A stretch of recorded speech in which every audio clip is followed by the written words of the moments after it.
Yung nagpa-PMS ka para maayos yung motor mo, pero ito naman yung nangyari sa solo and quick ride mo. Aray ko! Yan. Sarado muna natin to.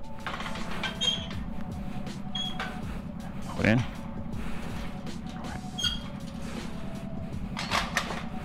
Ayan. Uy! Pulag. Nag-record ba? Hello, what's up mga brother? Good morning sa inyo mga brother. Ngayon ay araw ng Sabado.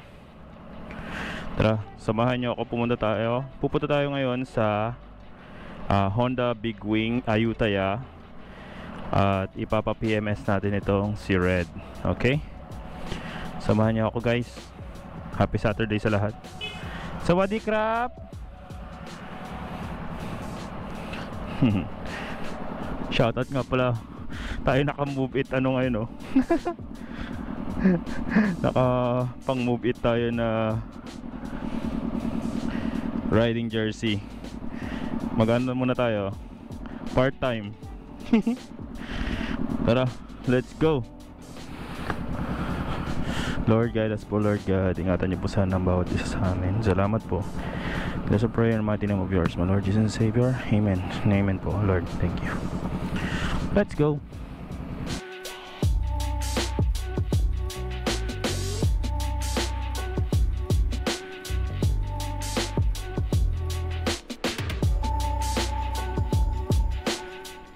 Move it rider sa Thailand, no? Okay.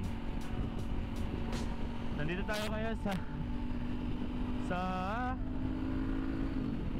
backdoor. Backdoor lang. Kahit hindi ka na pumunta ng national road, probinsya pa lang pala to ng Thailand. Nandito tayo ngayon sa Pathum Thani area, Pathum Thani province. Outskirts siya ng Bangkok.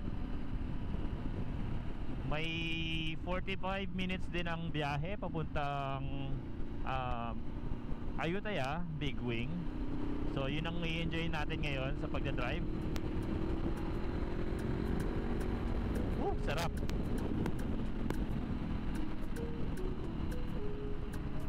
Ang maganda talaga ng kalsada dito, no? Ibang iba sa Pilipinas.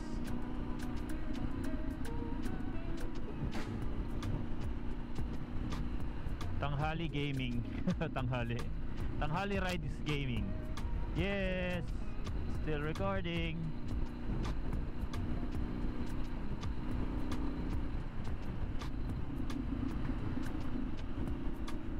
Mamaya dadaan tayo ng kainan. Try natin yung mga street foods nila.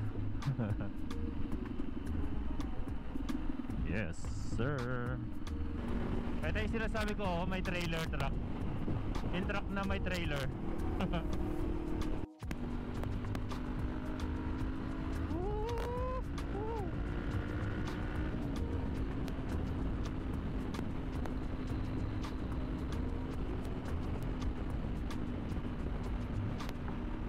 Nakalimutan ko ulit patayin yung hazard ko.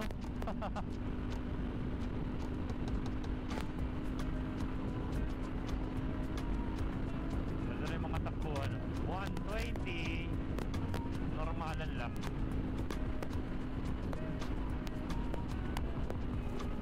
Guys, kamusta kaya yung wind noise na ito? Ang lakas na eh. Sakit sa tenga.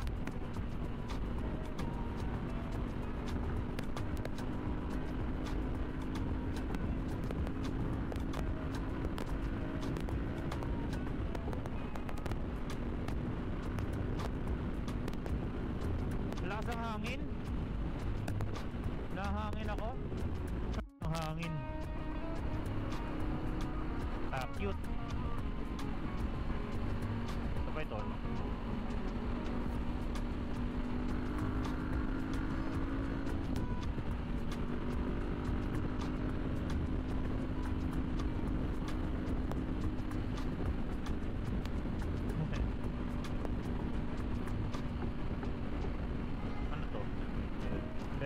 Vespa ba to? Bilis eh, oh. 100 din takbuhan niya eh, no? malapit na tayo.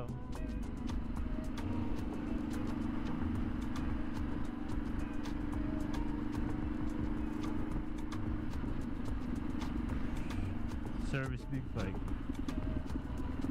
Saan na ba yun? Japanese Village na. Oy.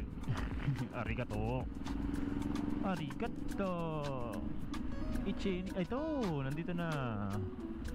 Big Wing. Let's go.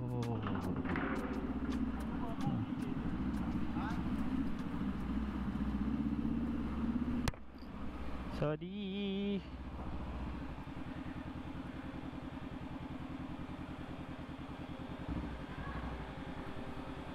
Hoy, ano to? Anong meron?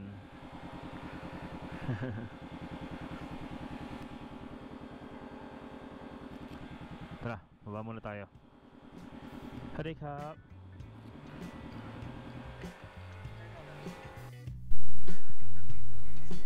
Ayun mga brother, nakalimutan ko na palang i-press yung record button doon habang kinakausap yung mekaniko.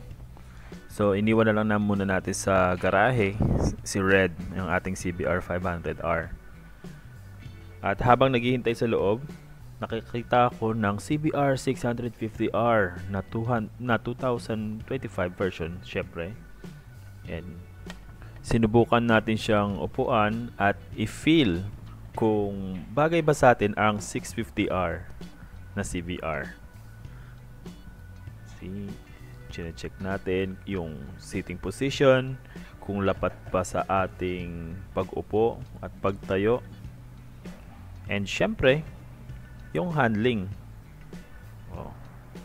Mukhang nagbabantang palitan ang ating big bike.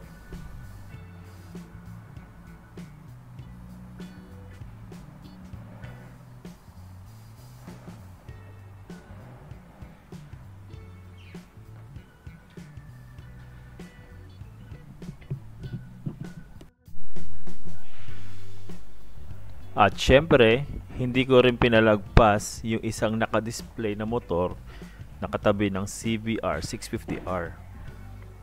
Nakakita ko ng Rebel 500 na 2025 version. Yung naupuan ko to, sobrang relax. Para akong nasa sofa. Yung sitting position nito, sobrang baba. Tignan nyo naman yung pagtayo ko. Sobrang lapat na lapat sa akin yan. Tinry ko pala dito i-adjust kahit na paano yung camera. And also ipaside yung posisyon ng motor. Ayan. Para makita nyo yung aking pag-upo at yung aking pagtayo sa Rebel 500. By the way guys, ako nga pala ay 5'9" in height.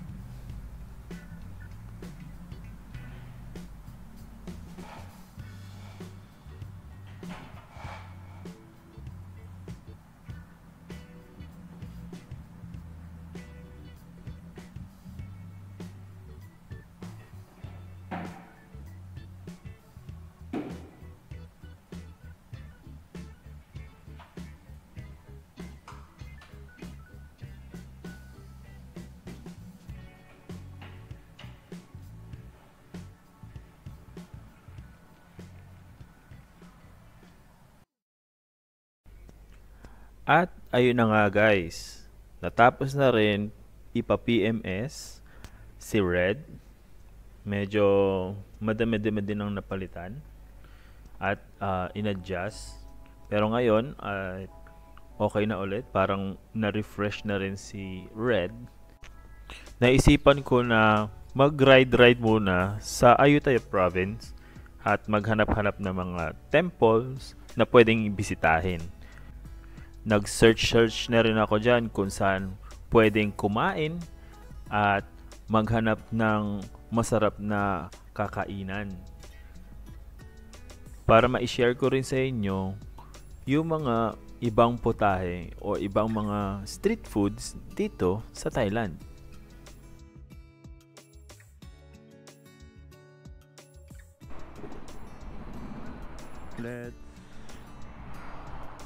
Let's go. Uwi time. Hanap muna tayo ng mga templo-templo dito na ma-visit. Tara.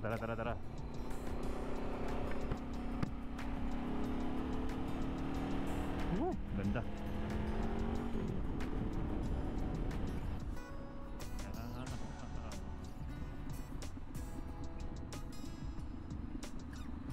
Ayan, at dito nga nagra-rides ako at naghahanap ako ng makakainan. Sige muna tayo ng makakainan dito.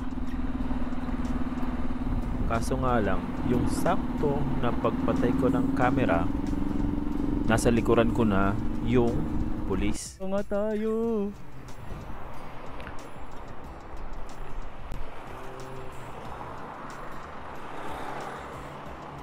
Yan, by the way guys, nahuli pala tayo dahil sa modified exhaust pipe natin. Dahil sobra nga naman talagang maingay ang aking pipe. So, ayan ang ginawa ko. Pinresenta ko lang ang aking lisensya. And sinabi ko rin kung ano yung dahilan kung bakit ako nandyan sa Ayutthaya. Okay. Thank you, Kakong Kap. Thank you. Ayun, at pinagbigyan naman ako ni Mamang Pulis. Hala.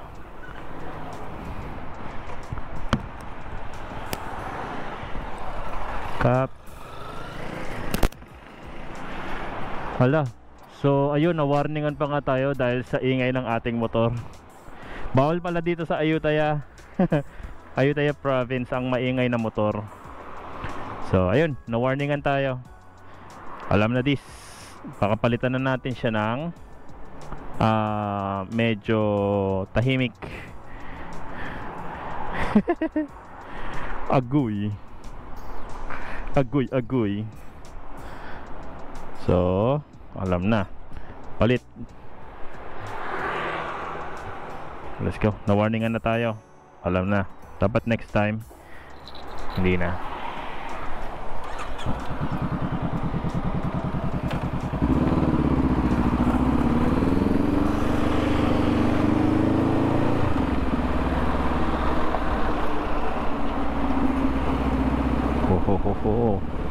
Maingay nga naman talaga yung ating motor. Halika tayo ng Patumtani. Doon kasi sa may area natin, sa may Patumtani, doon kasi sa Patumtani okay lang yung ganito kaingay. Pero dito sa may Ayutthaya, bawal daw. So ayun, pinagsabihan lang tayo and check yung ating lisensya. Kabado 20. Kabado 20 si Joshua. Baka magmulta. Tamang rides na nga lang ako no. Sabay mahulihan pa. Kawawa naman. Mawawalan pa ng pangkape. Tara, kape na muna tayo. Yun guys, sa punto nga pala na ito, bali nawala na yung utak ko sa paghahanap ng makakainan. At naisipan ko na nga lang na maghanap ng coffee shop para medyo mahimasmasan tayo sa nangyari. Siyempre ayaw natin ng gastusin at ayaw natin mahuli. So next time, next video siguro natin, papalitan na natin ng ating pipe. And also, sana nag-enjoy kayo kahit paano sa aking trip na ito, solo trip. God bless sa inyo dyan mga brother. Keep safe, drive safe always, and bye-bye.